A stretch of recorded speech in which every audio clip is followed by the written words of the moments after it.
Hello, my friend Danny Lasoski. Mr. Wade, thank you very much for having us on. This is kind of a neat deal. This is the first time that you and I have ever did an interview together, That's so right. it's pretty cool. Yep.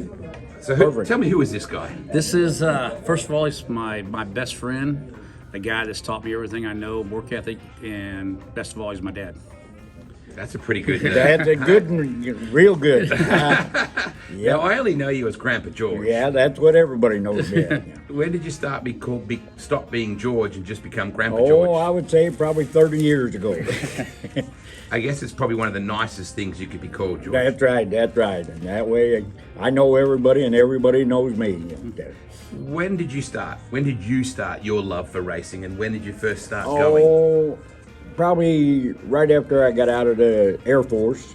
And Thank you for my your brother-in-law, service. Tom Corbin, went racing. We put a car together and got racing, and from then on, it just went. And when Danny was growing up, that's all he wanted to do. And when Brian started growing up, that's all he wanted to do. So that's all our family knows, I think. When was that when you first started mechanicking on that car, and where was it? I would say it was in the 70s. Okay. It was before the 70s, wasn't it?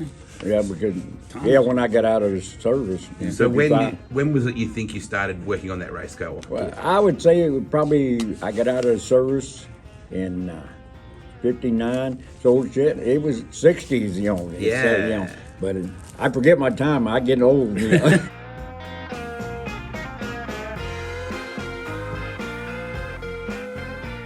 So where was it? Where was it you were supposed to crew on that car, right? What happened with the driver? When you started driving. Yeah. Oh, when I started driving, Yeah. well, he just didn't, we got all ready and got right to the door, had his helmet on and everything, and wouldn't get in the car. So everybody talked me into trying to, I've started them before, but I never run, never raced. And got in there, and a friend of mine from Sedalia, Ernie Busel, he said, just follow me. So that's what I done, and He said, just follow me. Yeah. And we went on, and That's so good. come time to features, same thing. I was following him, and halfway through the race, I passed him and went on and won the race, and I couldn't quit after that. You know how that goes. Won his first race. I'm sorry. You won your first Yeah, race. that's right. That's why I couldn't quit. I didn't, after that, it was just everything went top of everything. It just kept going, So. What did Ernie say to you after that? I thought I told you to follow me. we were good friends. He was happy as I was for that deal, Was that a modified, or what kind of car They was were that? like modified back in them days, Everybody had about the same thing. That was back when it had carburetors on. Yeah, okay. Yeah, it had a 6-cylinder GMC, back in them days. Then I drove for that guy for about 2 years. No way. Yep. When did you start to love racing? What was the first track you went to, George? Like, Marshall, Missouri. Yep, our home track down there, and I mean it was there. I wish it was here today, for the young kids to race on. But it was always good, and always had good food, everything else. So it was a perfect place. did you think you were going to be so involved in this sport? That day you got in when that kid didn't. Well, What a story. I've always liked to work on vehicles and everything else, but once it got started on race cars, to this day, I get up every morning. That's the first thing I think about is working on a race car. You never had a chance. Didn't have a chance. It wouldn't change a thing. Because No. I can remember when they would take me, they would go race, and there was not a room in a truck, and I had to sleep across. Back in the day when they had the hump, the transmission on the truck, I'd But he sleep wouldn't there. stay home. I wouldn't stay home. No, There seems to be a pig-headedness, Oh, yeah. a stubbornness that seems to run in this family. That's right. Thank you, Dad. Yeah, there you go. Wow. When Brian, he got old enough to go, he had to go. And he'd run, when Danny had win a race, if he had to run 2 miles, he wanted right there. He'd come around to make sure he got through the pit gate to go in, because that was before kids could get in the pit area. Most of the guys at the gates would know him. He'd be the first one there as soon as he get the victory lane. And he said he was going to be a race driver, and we joked to him, we agreed with him, but we never really thought he would, but boy, he'd become a good race car driver.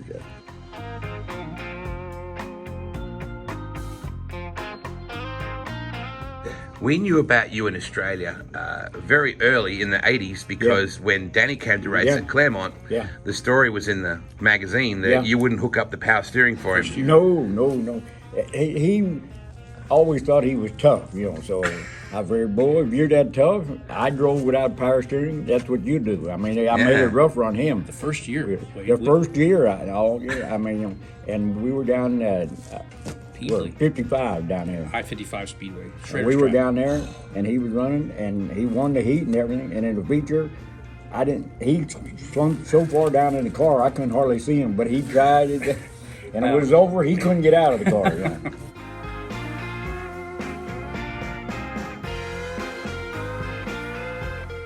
And the good story about that way, the very next day, we're driving home, and we're coming from Peevely, and we're coming up west on Interstate 70, and just lo and behold, that Sunday afternoon of the fair where they ran on the mile, the sprint cars on the mile. So we're driving up there, and I'm thinking to myself, okay, self, how am I going to talk him into letting me do this? And this is a true story. So we get about 30 miles in, I say, Dad, I said, they're running Sedalia today. Yeah? He goes, I said, let's go there. Well, okay, let's go, because he thought we were just going to watch. So we turned 65 south. I said, well, Dad, while we're there, if they ain't got enough cars, let's just unload. He goes, we just loaded it. We haven't cleaned it or anything. He said, let's go load and let's try this. He said, this car is not ready. You can't run a mile on this car. This thing is not ready for a mile. I said, okay. So we pull in a pit area. And there happened to be like 23 cars, not 24. I said, Dad. I said, Dad, now listen, same time, we didn't have tires, we had nothing. I said, Dad, just let me hot lap it. Just let me hot lap it. Boy, you go out there, don't run it wide open, just you hot lap. So I hot lapped. And I said, well, I might as well qualify, Dad. So I qualified. We got to be out of the second row of the heat. I made it through in the heat. Let me run the heat. So I said, Dad, we got the heat. He goes, I'm telling you, you go out there, you make one lap pulling. I'm thinking, I'm not pulling in. Come to find out, he only put 5 gallons of fuel. Oh, well played. I ran out of fuel, come in the yellow flag wicker, and it was like crickets. He told all my guys, do not put fuel in that car. let him sit there, don't let him run. Well, that was my first experience on a mile track. Oh, yeah. So that mile situation, that whole story is indicative of how in America you just have the car on the trailer, go and chase a race. You don't have to be a sanctioned body. Back in the day. Did anyone tech the car? No, back in them days they didn't. I had Heim joints wore out. You could put it shouldn't have been on a quarter mile, and he was running on a mile. That was the same car that I had no power steering, and I mean I was. Yeah. They just filled a box up, and I'm trying to hang on to this thing, and it was wandering all over down the straight. That's long straightaways on a mile. So that's called Armstrong steering, isn't it? You know that one? Yeah, because I tried to tell him he needed a windshield. No. After he hot lapped it, he wanted one. Yeah, my head was going around all over. And I don't have a neck, so you know how that bad is. Yeah, but I think that your neck strength and your upper body strength has been one of your real superpowers in this game, Danny. It has been, and that's what his work ethic, and also being fit, not to fall out of seat. So I'm a little different. I have no neck, and Brian's got a Gumby neck, because so he has to really watch out how far he is. That was the difference between us.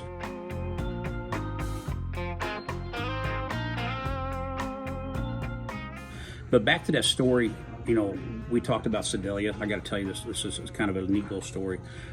They'd always have an afternoon during the fair. That was our family deal. We'd go have a fair. My great-grandma, Mammy, would fix us, the lunch. We'd have all the thing. And what they would do, they would run during the afternoon, on Sunday afternoon, they'd run at the fair on a half mile.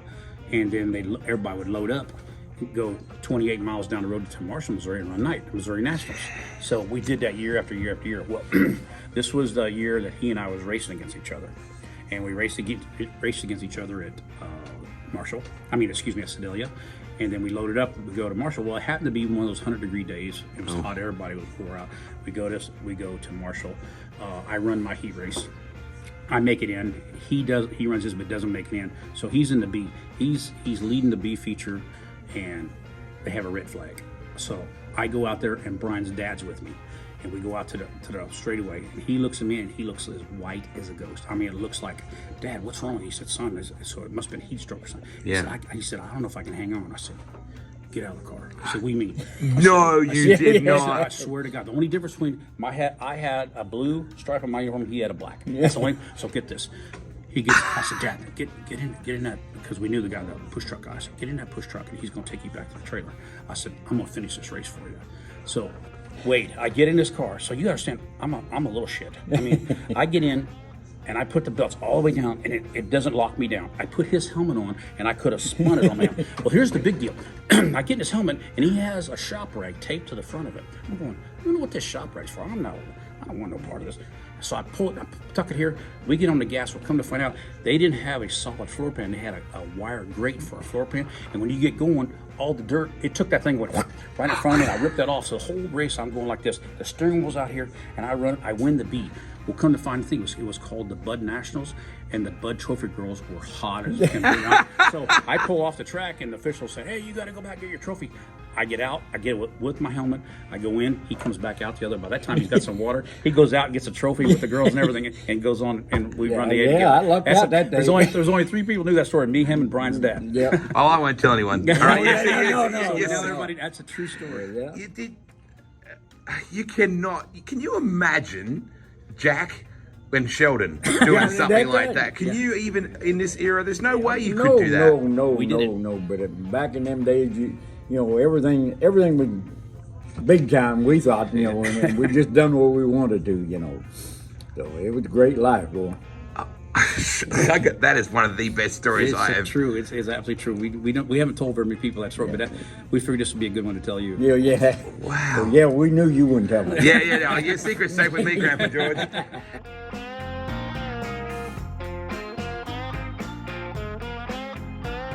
How long did you race for before he came along? Oh, I raced about 5 years. Okay. And, you know, and then when he come, he raced, and see, he was mechanic for a boy there for about Curtis a year. Evans. Okay. Curtis Evans. Yep. And he come in one night and he wanted to race. He woke me up. Well, first when he woke me up, I figured he'd done something wrong. But then he told me he wanted to race. And when we were getting ready, his mom, she was her little boy. She didn't want him getting hurt. And I told him, don't say nothing. Just go on. We'll get ready. Well, he come out the garage. Just whining. Mom said I couldn't go race. I said, I told you, just go along, just tell her okay, and we'll go race. And that's how it went. And she told me, she said, now if he gets hurt, it's your responsibility. I said, yeah, I don't, you know, we just racing, we're having fun. So, but she would never miss a race, so it was, you know, big happy family. So, you know, good life. It couldn't have been as safe as it is now. Oh no, but no. I started when there was no high back seats. I when I was early, I was 80. It was 89 that I flipped four-horse car and hit that bull. I was driving four-horse car with a low back seat. Flip. It was like actually the night before qualifying night. Here we were at Owatonna, Minnesota. I flipped out of the place and hit a bulldozer, broke my shoulder. And I missed. What it was 89 or 9, whatever it was that year. I missed the Knoxville Nationals because of that. Yeah. Hit a bulldozer. Bulldozer parked. It was on display night at the before county we fair. were supposed to qualify. Yeah, flipped out of the place and leading overlap car out of the place. So a bulldozer hit a bulldozer. Yeah. And when they took him to the hospital, they told him he was going to be out of racing for like 6 months, and kind of because it just shattered his scapula. Yeah. Yeah. Wow. And you know how he is. You know he would all of that.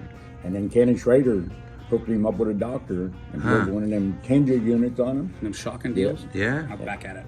In a week or so, he won up there at Houston's. Cheaters Day race. Yeah. Now, when he get in the Cheetah's car, you'd Days. have to turn it up high. You know. Why don't they have Cheetah's Day races anymore, or do they? Well, they had it at the fairgrounds at Sioux Falls because it was a big fairground race. I mean, they tried it a couple of years at Houston's, but the racetrack was too small to get the big effects for the aero things. The side. Yeah. But that place in the Sioux Empire was probably the primo place to have. But they don't have it anymore. I wish they would. Yeah.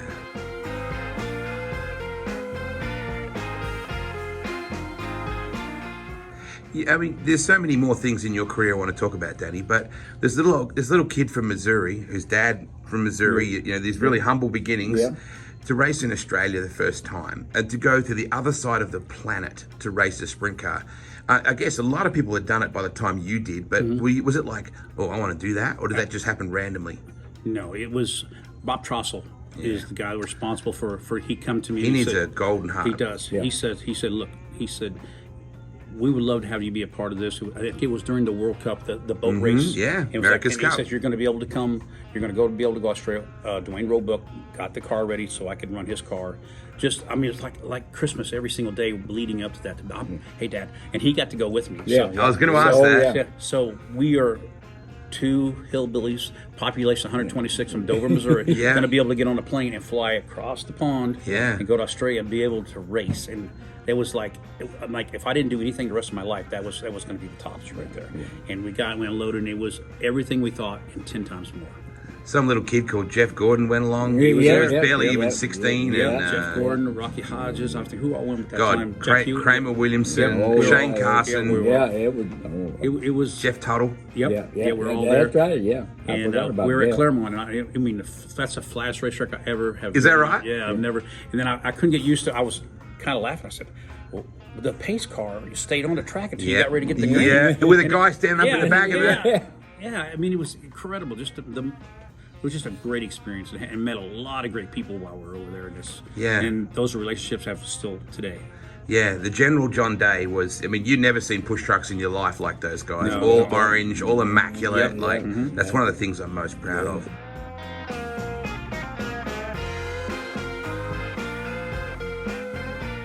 So when you raced together, obviously for a little while, your careers overlapped. How many times did you race against each other before you went, hang on, this has got knobs on it? Well, if I wouldn't have turned over that night, we might have done it for a lot longer. But I was so worried about him, I wasn't thinking about myself. And when I turned over, I just figured it was time for one of us to quit. Fortunately for you, it wasn't you. Yeah, then he started working full time with me, and it made all the difference. It just, worked every day on the car, worked every day, Then when he started getting rides with different people, I still went with him. I mean, we went together for years, forever. And right today, he checks on me every day. Brian checks on me. They worry about me. Yeah, it's a great life, So.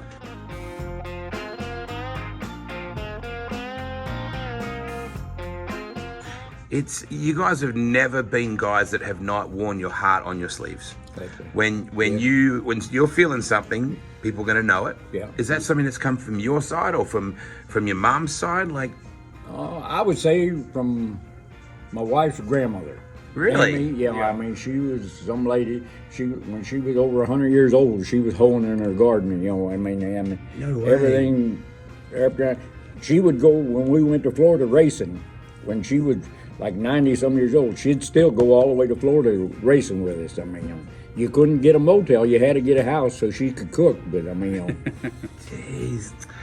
God, I wish that stuff still happened like that, Danny. Mm-hmm. That's stuff that you wish you could bottle that and put it up on the shelf and just open up like a bottle of wine every now and again and savor it again, Yeah, it's just fantastic to have a lady like that.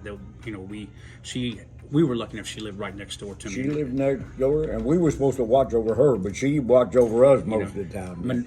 Cooking, oh man, unbelievable meals.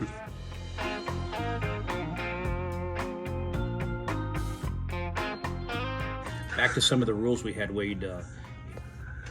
At the beginning when all this started, he was pretty strict on. I keep talking about our work ethic. He said, if you're going to be a race car driver, you better know from the front of the truck to the end of the trailer and everything. You know all about these race cars they work on. Well, his rules were, and I know this is hard to believe that I was kind of wild back in the day. The rules were, hey, look, son, you want to do this? Yep. Okay, here's the deal. If you want to work from 6 in the morning, around the clock to 6 in the morning, I'm going to be right here beside you. But if you want to quit and go chase women and drink beer, I'm out. You hear me? I'm going in the house. I'm done. So along with that, I said, wow, he's pretty serious because that's how we do it. And along with that, he always made, because when I started, had nothing, sold everything I had. He says, you got to show me a $100 bill before we go to the races. I said, what? He goes, you got to bank on, make sure you got money to get there and get home. So you show me your $100. If you don't have your $100s already, we ain't going. I said, oh my God, sometimes I didn't have $100. So anyway.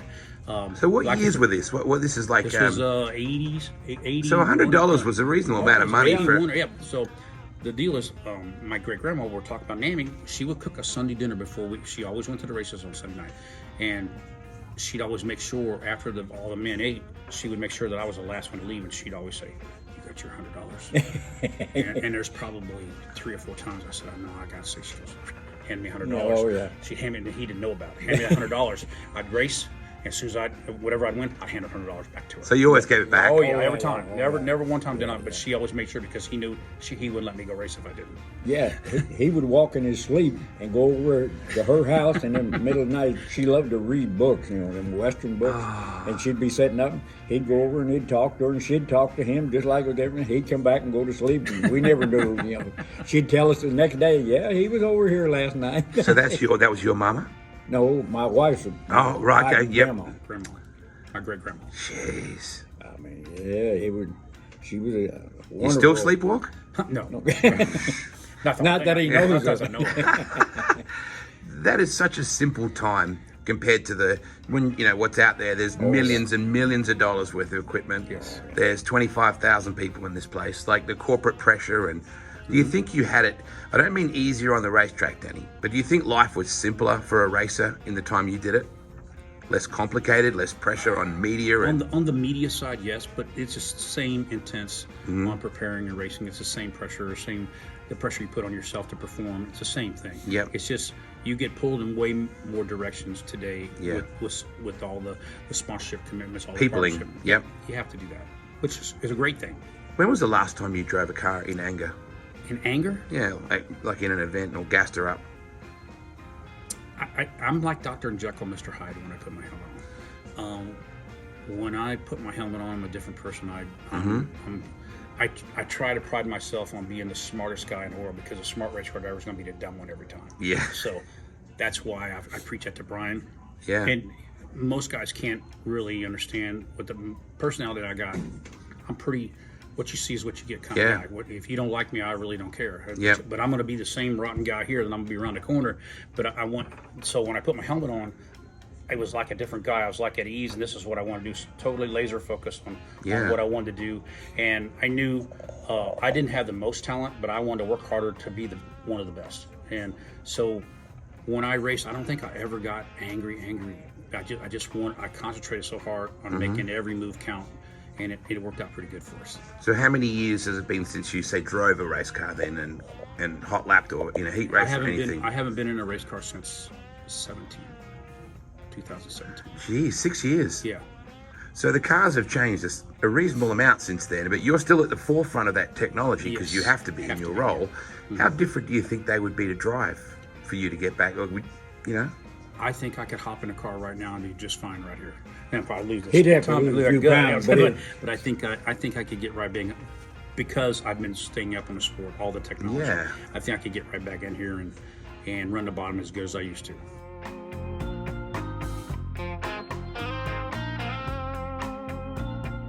Is that going to happen? No, I always tell everybody I'm not retired, but at the end of the day, between him and my wife, neither one of them want me to race anymore because I can't heal like I did before, and I know how I'd be. It would be you would get all of me or none.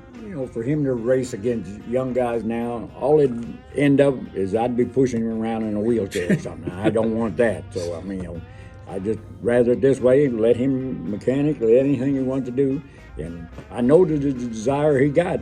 Because I can still sit in a race car and think I could do it, but I can't get out then. I have a hard time getting out. So, the best thing for him is be around it, enjoy it, but he don't need to be racing.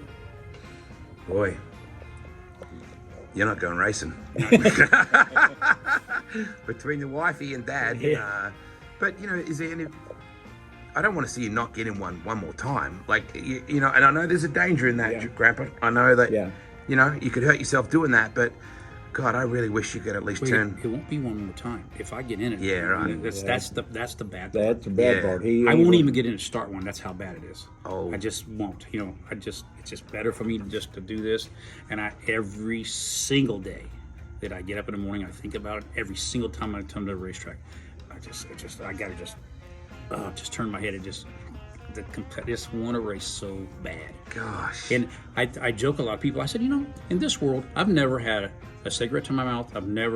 I have taken one Vicodin one time when I busted my ass. I had to take a Vicodin. Yep. I said, besides that, I've never taken a drug or anything. But some of these people in the world today are, if they're drug addicts, they have drug rehab.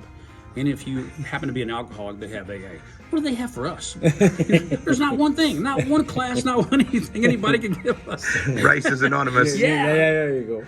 Wow, that's a really good point. And you are so close to it, though. That's the hard bit. You're watching them go fast every single time. Yes, every single time. I don't know. That's why, my hat's off to Sammy and Danny Smith. All these guys are still doing it. I understand fully. Yeah. Everybody said, why don't they quit? Well, that's the reason they don't quit. I mean, this is all we have done, all they've done, and they'll continue to do it.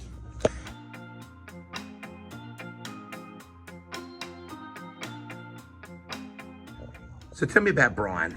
Tell me about your grandson. Well, This was inevitable, right? That we'll be doing this. It went on, and then when he thought he was ready, it started out, see, his dad wouldn't let him race early. But when he turned 18, he told his dad he was going to come live with me if it, well, me and dude put in a car together for him and everything like that, and he wanted to race. And at the time, Brian was working for Dude on the outlaw team, and they drove from New York now all the way to Sedalia, Missouri one night to try and race, and then got rained out when they got there. So the next week or so, the Outlaws were at Sedalia, and they told him, all the drivers knew him. They told him, just run with us, you'll be okay. And that's how he got started, And we had a 360 motor, and they had 410, but he got to run with them, and that was the start of it. And then from then on, and And with that said, see, that's when I came to him, Brian always said he wanted to race, and what people need to know out there, he's been attached to my hip from day one. Yeah. From day one, that's all he wanted to do. I mean, what people don't realize is how good a quarterback he could have been, because we did everything growing up together. I was like his second dad. We practiced football because I love football. Yeah. I wrestled. He didn't want to wrestle because he was so skinny, but played basketball together. And then we built a little racetrack and called it at the dump. So he got the best of it. 1 and 2 corner was flat, 3 and 4 had a bank. So he got the best when we bought him a go-kart. And I don't know how many motors you put on that thing. And that's how he got going. Well, when I started racing with Dennis Roth of the Beat Packers, he was on my team when we won the Knoxville Nationals. He traveled, and just like my dad said, everybody knew him. And then he kept saying he really wanted to. And I came to my dad when I was lucky when racing with Tony Stewart. We were rolling pretty good. I said, okay, now I can afford, if you want to race with him, if you're serious, I'm going to get him here, and I'm going to give you truck, trailer, car, but it's all up to you two to make it run. I'm not going to fit the bill. I'll give it all to him. Now, so I got Brian. I said, if you want to do this, I said, you have to work on it with your grandpa. You're going to get nothing to drive it. Every dime goes back in so you can buy tires and go. But you guys have at it. And that's how they started. They went on their own and did it. And the thing that I regret today that I couldn't have helped him with his learning curve more than I did because I was racing with the World Outlaws. I couldn't go every week. But they come up and they won a championship up here with the 360 National. I mean, and my dad let him, because his rule was, and he'll let you know when you're ready to come to Knoxville. We can run all them short tracks, but until he thinks you're ready, you're not coming up here. And that's the same thing with Brian. But man, they got on, they raced all over the country in the Midwest, and he got to be really good at it. And I'm proud of him because he understood that part of it, knowing that, hey, I had to, you only get out of this sport what you put into it. And he put his heart and soul into it, and just really proud of him.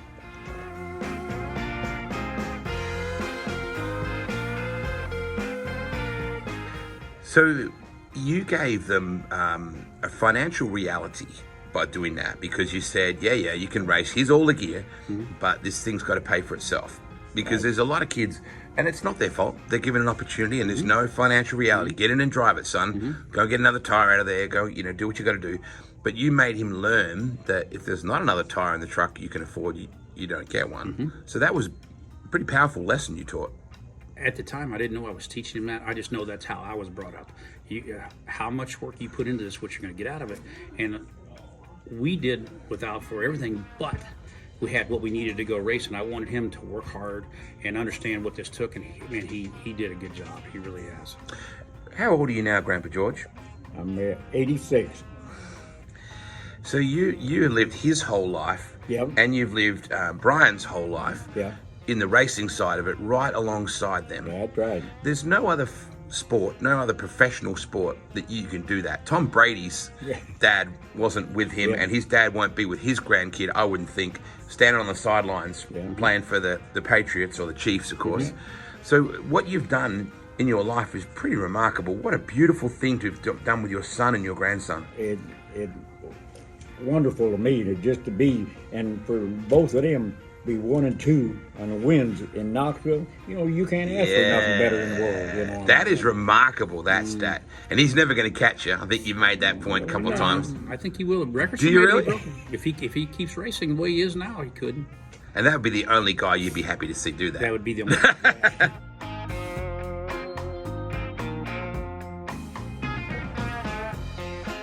So tell me about the time when you were absolutely wore out and there was a long drive home and Brian's, 12 years old? He's 12. Well, 90% of the time, my dad and my mom traveled with us, but this was one of the weekends. Brian and I think we went to Jacksonville, Illinois, and raced.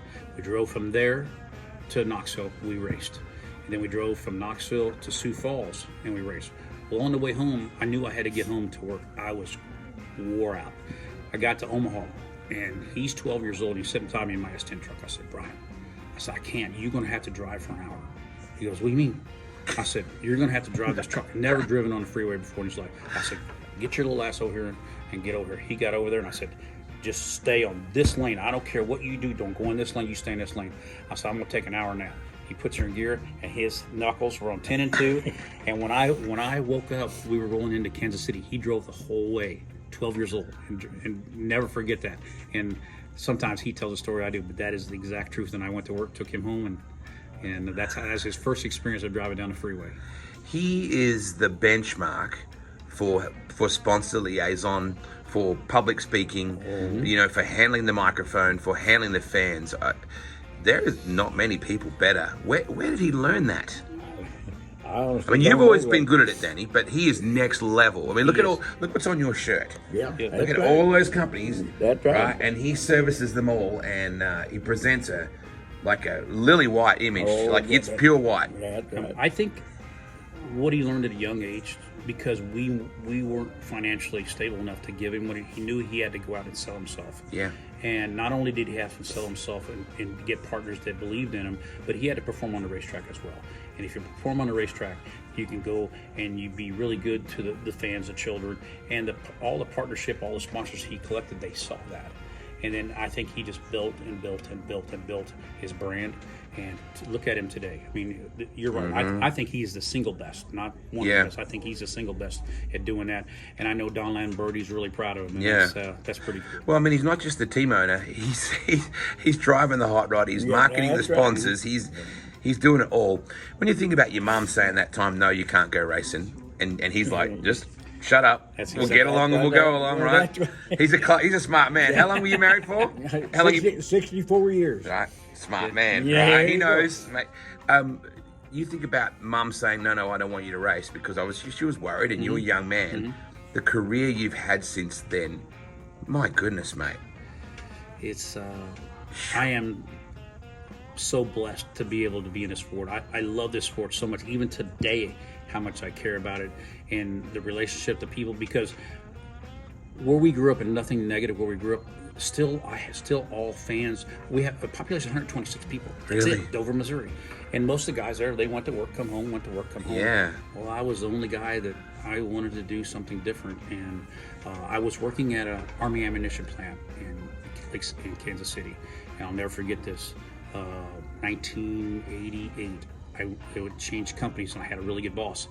And my boss, Frank McMillan, I could leave to go race on Fridays at noon, and he would punch me out at 3, and I could come in, whether it's 10 or whatever, he would punch me in at 7. But I would work all my breaks, all my lunch. I would never beat him out an hour of work, ever. And through the week, and he'd let me go race. Well, I think it's 1988, the company went from DuPont to Olin. I made it 2 months, and they didn't like our little arrangement. And I got called in the office, and they said, Danny, we understand, but if you're going to be in the Olin family and you're going to be here, this is what you're doing. I said, well, that sounds like an ultimatum. They said, yep. I said, well, I'm retiring early. And I had that was at 11 in the morning. By noon, I had my toolbox in my truck and I'm out. So that's how I became a racer full time. And that just, fortunately, I was driving for Guy Forbuck at the time. And I told him, we're going to race more, Buck, because this is what I do for a living.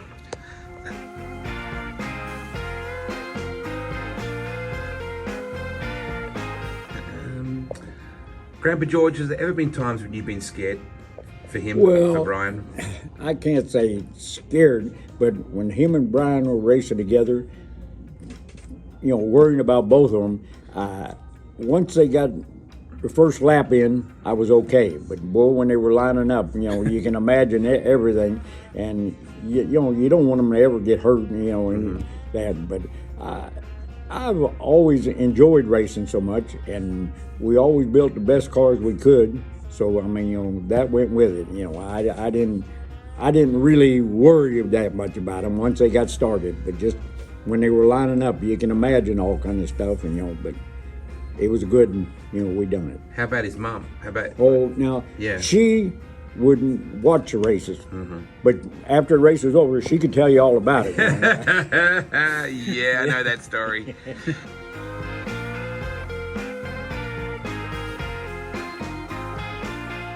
Now, I know this goes against what you said about getting in the car. Last night we had the national anthem laps the way we do it in Australia. We had the flags up and run the cars around. Have you guys ever been on the track at the same time, the three of you, just to roll around with flags up for a moment? Would you ever consider it? Well, just idle around. Never even thought about it. Yeah, till now. that would be pretty neat. I mean, what a picture that would be. Yeah, right. Yep. Brian's got plenty of cars. I was going to say, you know what? I'm pretty sure there'd be 21, 21, 21. But you could put your own numbers on them, and he could organise that. That would be a magical moment. It would be. And I think we just need to drop the green for one lap and see what everybody's got. And that would be the problem. Yeah, there you go.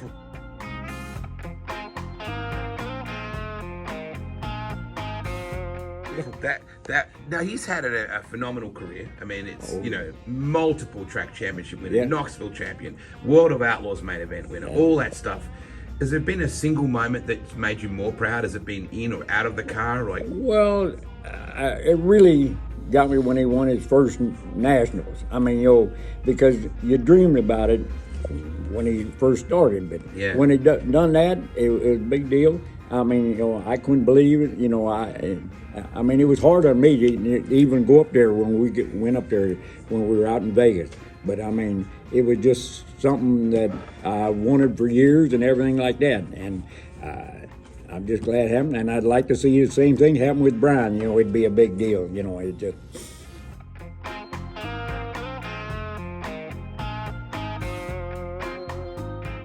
I feel bad for Brian because it's the elephant in the room every year. And it's hard because I don't think anyone puts more pressure on Brian than Brian himself. And you know yourself, one night it's just going to come. I truly believe he's going to win it. Oh, yeah. I just hate bringing it up with him. Yeah, you know what I mean? Because I'm sure it was like that for you, right? 100%. I can remember going down the road, and this is really bad, but I can go down the road, I'm thinking, man, what would it feel like to win this race? Because every race to me was a practice race up to this week. It was the only race I'd give up everything we've ever done to be able to win the Knoxville Nationals.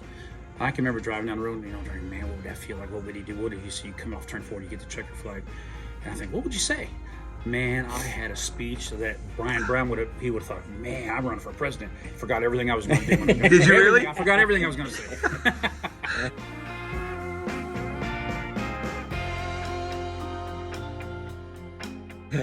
This has been, this venue behind you has been the scene of some of your greatest triumphs and your greatest disappointments.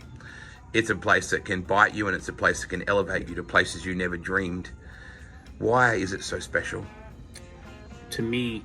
I mean, you guys are from Missouri, you're not from Iowa. Yeah. But when we came up here the first time, they welcomed us like we were from Iowa. And it's very shocking because, there was a rivalry back then that Iowa...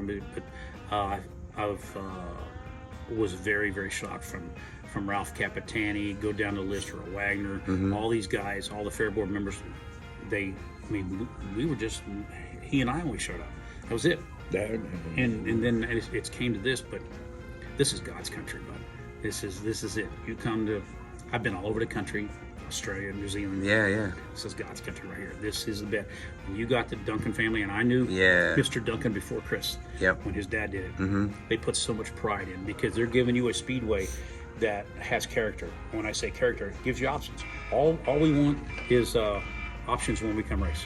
Give us a top, bottom, middle, whatever it is, and let us figure it out. Rarely do you see them going out in the middle of an event and farming it like most. Yeah. No, you're right. our job as drivers, our job as crew chiefs is to outperform, outthink the other guy, and that's what I love about this sport. You think every single day, what can I do to beat this guy? I don't have to worry about, oh my God, they tilled it, now how long is it going to stay, how long it is. And that's what I love about this Speedway, all the heart from them, from Duncan family now to John McCoy, everybody, Jason, Fairboard, everybody does everything for not only the fans, the competitors, everything. And this is it. He's pretty passionate, your kid. Oh, yeah. Yeah, then. How do you shut that off, dude? Yeah, where does that passion come from? He's It comes from his whole family, you know. I mean, we were just so happy for everything he ever done, and I mean, it just went. Same thing with Brian, you know. It's that's all really is sad, but that's all the family knows is racing and everything like that. Ain't nothing we enjoy more in the world, you know. So just like coming up here every year, I wouldn't miss it for nothing, you know. Yeah. It's you have given an enormous amount to this sport, but it has given you an enormous amount back, Danny. And I'm cut you off before you even said it, because you're going to tell me it's given you a lot more than you've given it. I bet. 1,000,000%. Over anything that I've ever done for the sport. The sport has not only gave me the life that I could only dream of, it's also opened the door for Brian, opened the door for the rest of my family. You know, right now we still come to these speedways all over the country, and people recognize what we've done. And at the time, I didn't really realize that. I just wanted to win races. I wanted to make sure that I took care of all of our sponsors and took care of the car owners. But winning was all I had thought about. And, you know, I didn't have the most talent in the world, but I think I worked harder than anybody at it. So that's what I'm most proud of.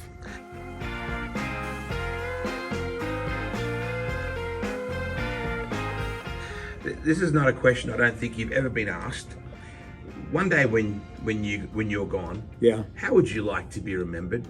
Just as Grandpa George, everybody, and from now on, that's the way I enjoy every day. I enjoy people, and no matter where we go, people know me. They know me from Danny and Brian, but I mean, that's where I want to enjoy life the rest of my life. I'm going to remember you as that guy that didn't finish the B main and let somebody... There you go.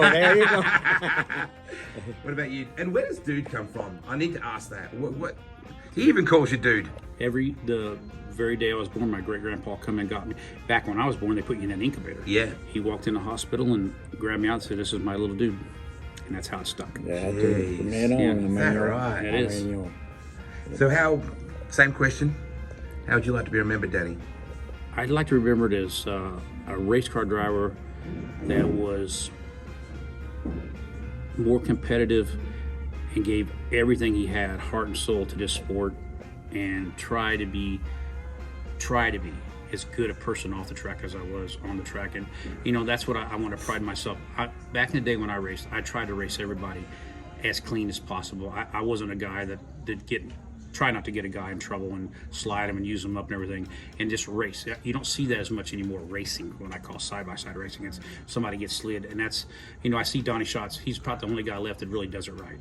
And I think that's what I want. I just want to be remembered as a good, hard racer and a good person off the track. Can you put your arm around this old guy here for me as we wrap this up? Oh, yeah. Perfect life.